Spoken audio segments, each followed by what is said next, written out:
Hey guys, welcome to my channel. My name is Sonia Jones if you're new here, and in today's video I'm going to be talking about some things that I think you should look out for before signing a lease for an apartment. So let's just go ahead and get right into this video. First thing to consider, if you have a pet or if you have any kids, if you have any babies, toddlers, anything like that, or if you have both, does your complex have a park nearby? Is it within walking distance? So like 10 minutes away max, 15 if you're into a really long walk. I know personally when we moved to the complex right now, we really wish that we would have thought about that because we don't have a park nearby. We have to drive 10 minutes away, not walk, because if we walked, it would be like a 30-minute walk.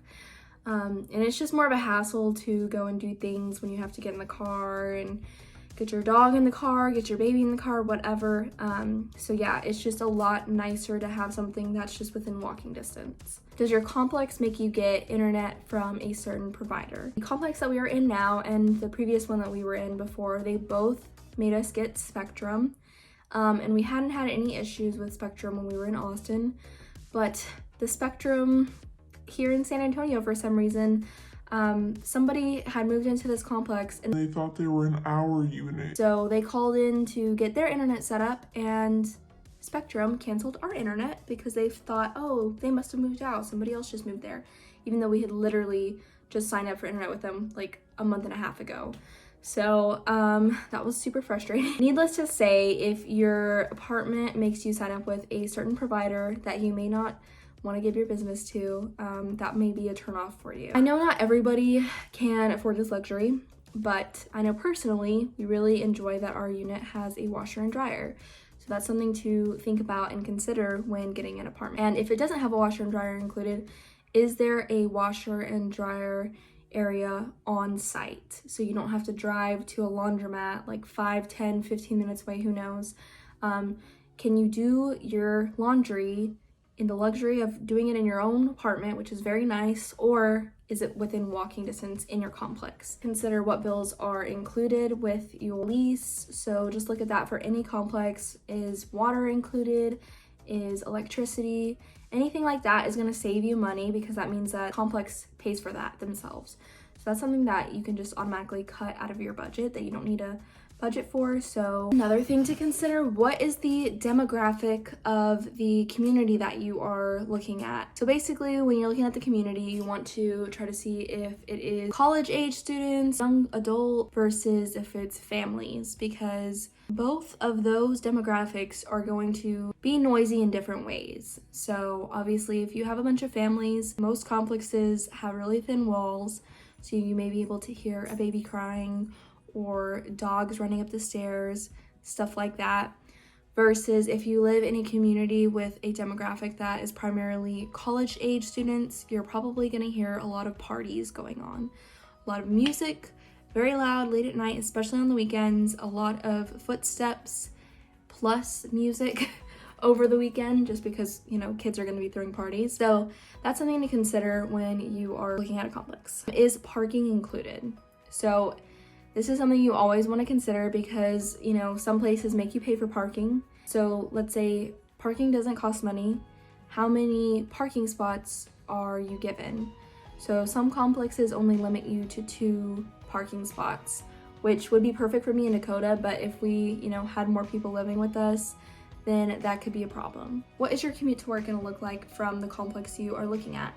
So that's always something to consider because, you know, how much time are you willing to spend in traffic? Consider that before signing a lease. Think about, where am I going to be working? How long is this commute going to be daily? And not just to work, but coming back from work also. Because if you say, oh, you know, a 45-minute drive, that doesn't bother me. But you deal with that going to work and then coming back, now you spent an hour and a half in traffic.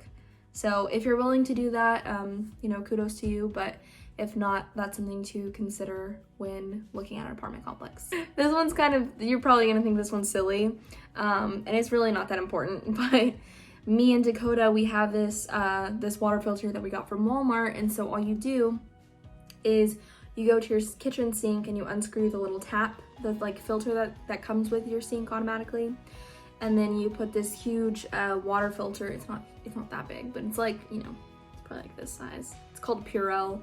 water filter. We had that in our complex in LA, and then we had that in our one in Austin.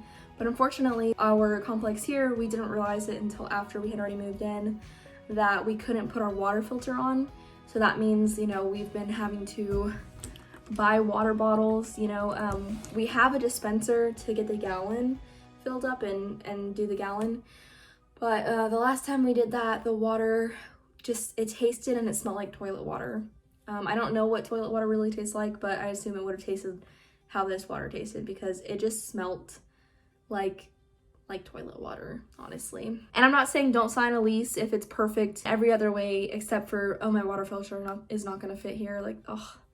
But maybe that might be one of the things you consider or you look for when you're looking at a complex. Do you have windows in your unit? So before me and Dakota lived in our studio in LA, we were staying with his dad in a converted kind of garage type of thing.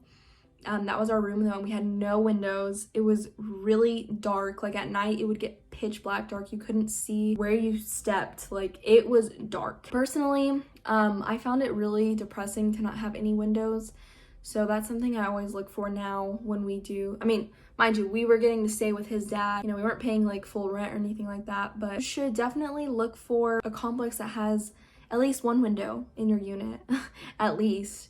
Because I know personally, just being able to open my blinds and get some sunlight and just, you know, see outside what it looks like, how the weather is, and see people walking outside, like, it's very, like, oh, I'm not alone type of feeling, you know? It gives you some vitamins you need having sunlight, and so I definitely say, like, look for a unit with a window. You want to feel safe in your complex.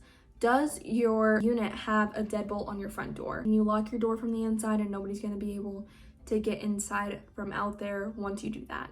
It makes you just feel safer and more secure knowing that, you know, once you do that, nobody can get in. There's another thing for security purposes. Is your community that you're looking at, is it gated?